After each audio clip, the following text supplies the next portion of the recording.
ВМРО ДПМН, ДПА, БЕСА изгубија. СДСМ Алијансата на албанците и ДУИ добија. Таков е заклучокот за успехот на партиите на локалните избори ако за репер се земат гласовите кои граѓаните ги дадоа за листите за советници. Според првишните анализи на неофицијалните резултати кои за 360 степени ги направи агенцијата Рейтинг. Споредено со парламентарните избори во декември, ВМРО ДПМН за само 10 месеци останаа покуси за околу 120.000 гласови. БЕСА на овие избори има околу 11.000 гласови помалку. ДПА останала речиси без половина од гласовите. Од 31.000 на претходните избори сега имаат 17.000. А колку што губи партијата на Тачи, толку добива партијата на Зијадин Села. Алијансата за албанците од 35.000 гласа скокна на 49.000 за неполна година. ДУИ не само што се стабилизира, туку и покажува мал раст од 86 на 89.000 гласови. СДСМ во вкупен број на гласови губи 20.000, но со оглед на пониската излезност не се многу далеко од поддршката од минатите избори. Но што би значеле овие резултати ако не беа за советнички, туку за пратенички листи на партиите? Ако ги трнеме независните листи и Демократска партија на турците, кои што според оваа симулација би освоиле по еден пратеник, меѓутоа тоа на следни парламентарни избори не може да се смета, бидејќи најверојатно и листите и Демократска партија на турците ќе одат во коалиција. Да ги земеме нив, разликата меѓу СДСМ и ВМРО ДПМН би било 12 пратеника. Ако гласовите добиени на советничките листи се обработат според Донтовиот модел, по вчерашното гласање, ВМРО ДПМН би имале 41 пратеник, 10 помалку од декември. СДСМ би добиле 53, тоа се плюс 4 пратеници од актуелните 49 освоени лани. Нивниот владин партнер ДУИ би имал 12 мандати наместо 10, со што овие две партии потенцијално сами би направиле мнозинство од 65 пратеници.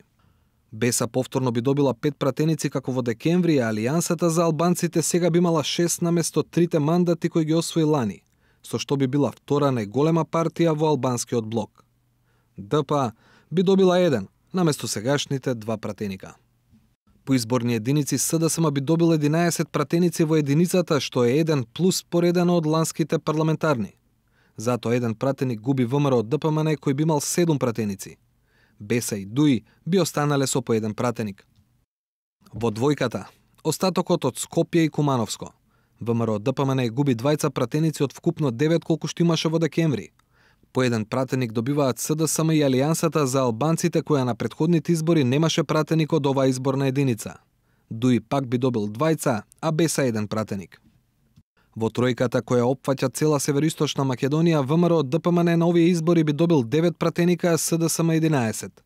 Сосема спротивно беше во декември, кога предноста од плюс 2 беше на страната на десничарската партија.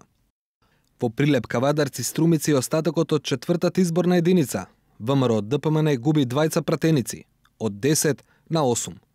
СДСМ би добил 1 пратеник и би имал вкупно 11. Еден мандат во оваа изборна единица, според проекцијата, би го добиле независните советнички листи ставени на едно заедничко купче во овој регион. Во петата изборна единица, Битола, Охрид, Струга, ВМРО ДПМН повторно губи 2 мандати, сведувајќи се на 7. Тие 2 плюс пратеници ги добива ДУИ, која од 1 би имала 3 представници во парламентот од гласовите од тој регион. СДСМ би останал со 9 пратеници, а Алијансата за албанците со едно столче во парламентот од петката. Во Тетовско-Гостиварскиот крај или изборна единица 6, по еден пратеник губат и ВМРО ДПМН и СДСМ, но и ДПА. Но затоа 2 нови пратеници би добила Алијансата или вкупно 4. Еден пратеник би добила и Демократската партија на турците, иако оваа партија вообичаено коалицира за парламентарни избори. ДУИ би останале со истиот број на пратеници како лани, 6, како и БЕСА со 3. Сумирано, ВМРО ДПМН губи пратеници во сите изборни единици, но најизразено е во македонските средини. СДСМ добива пратеници, но повторно во изборните единици каде доминираат македонците. Па и покрај победата во Арачиново, дали тоа значи дека СДСМ ги задржа, ги зголеми или загуби дел од гласовите што на последните избори ги доби од албанците? Значи листите, мислам дека овој пат не сигурно немаше 40.000 албански гласови за листите на СДСМ, не толку колку на изборите. Но мислам дека, да речеме, Петр Шлегов освои 10.000 гласови, направи разлика во Стара и сличното беше и во Чаир и така натаму. Мислам дека за градоначалниците, во голема мера, каде што имаше албански град, каде што беа има некој договор со ДУИ, тоа се случи. Исто и обратно, мислам дека и одреден процент на гласови на СДСМ, македонски гласови, гласаа за некои од албанските градоначалници во Чаир и во Тетово, каде што беше случајот со Теута. Карактеристично за вчерашните избори е пониската излезност од декември, но при пониска излезност, бројот на неважечки ливчиња е поголем. Дали тоа е резултат на гласањето на 2, а некаде на 4 ливчиња, или граѓаните сакале да испратат порака?